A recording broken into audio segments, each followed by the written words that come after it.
A high-stake meeting at the White House between U.S. President Donald Trump and Hungarian Prime Minister Viktor Orbán produced a series of diplomatic surprises that signal a deepening rift within Western unity on Ukraine. When Trump directly asked whether Ukraine could win its war against Russia, Orbán delivered a blunt reply: "A miracle can happen."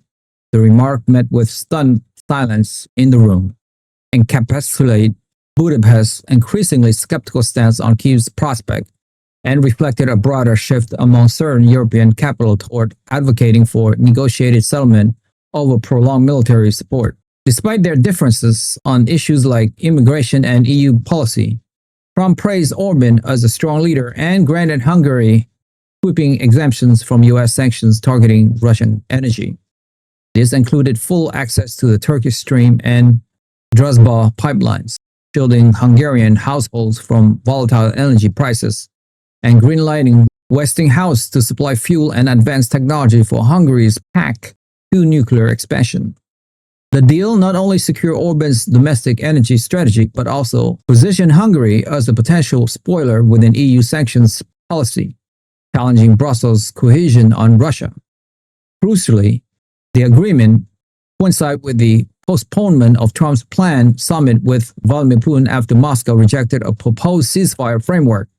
Hours after the White House meeting, Russia launched its massive missile and drone barrage across Ukraine, raising speculation that Moscow sought to demonstrate its battlefield leverage as the diplomatic channels appeared to open. Analysts suggest the timing was deliberate, a show of force designed to weaken Kyiv's negotiating position and underscore Russia's resolve even as peace talks are tentatively discussed. Across the Pacific, tension escalated sharply between North Korea and the United States following Pyongyang's latest ballistic missile test and the docking of a U.S. aircraft carrier in South Korea. North Korean Defense Minister No Kwang Chol issued a fiery statement accusing Washington of brazen military moves that threatened the North's sovereignty and deliberately inflamed regional tensions. His remark followed Trump's recent expression of interest in meeting Kim Jong-un during a tour of Asia, a gesture Pyongyang now appears to view as insincere amid ongoing U.S.-South Korean military drills and new American sanctions targeting 8 North Korean nationals linked to cyber operations. The defense minister vowed more offensive actions against enemies, a threat interpreted by regional analysts as a prelude to further missile launches or possibly even cyber attack on allied infrastructure. The situation has reignited fears of a renewed arms spiral on the Korean peninsula, particularly as both sides abandoned prior diplomatic overtures in favor of military posturing. While the U.S. insists its exercises are defensive and routine, Pyongyang views the carrier deployment as a direct provocation. The breakdown in dialogue comes at a time when North Korea has accelerated its weapon development, testing solid-fuel missiles and hypersonic glide vehicles that reduce warning times for potential strikes. With no active communication channels and mutual distrust deepening, the risk of miscalculation in East Asia has returned to levels not seen since 2017.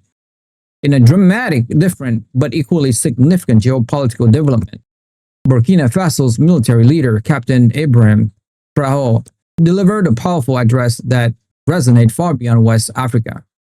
Speaking at the Welcome Home gathering in Ouagadougou, Traore called on the global African diaspora to reject colonial narratives, reclaim the continent's historical agency, and invest in its future without external interference.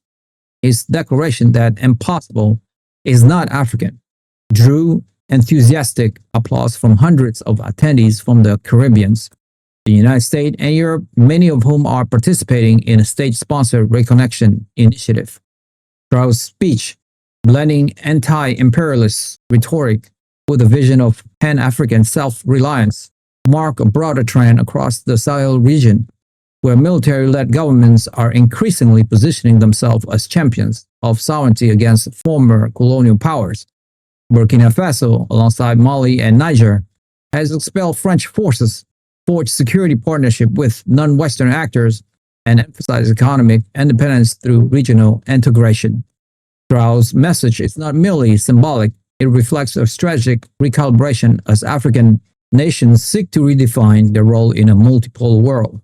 His appeal for Diaspora engagement also carries economic implication, as Ouagadougou looks to attract investment in mining, agriculture, and renewable energy from Afro-descended entrepreneurs disillusioned with Western-dominated development models. The speech has already sparked similar initiatives in neighboring countries, signaling a potential realignment of African geopolitical identity away from traditional Western partnership. Meanwhile, a bold legal move by Turkey has thrown Middle Eastern diplomacy into turmoil. Turkish prosecutors in Istanbul issued international arrest warrants for 37 Israeli officials, including Prime Minister Benjamin Netanyahu, accusing them of genocide and crimes against humanity in Gaza. The charge stems from alleged systematic attacks on civilians, hospitals, and humanitarian aid missions, with specific reference to the 2023 Al-Ahli Hospital explosions and the deadly interceptions of the global Sumud aid flotilla.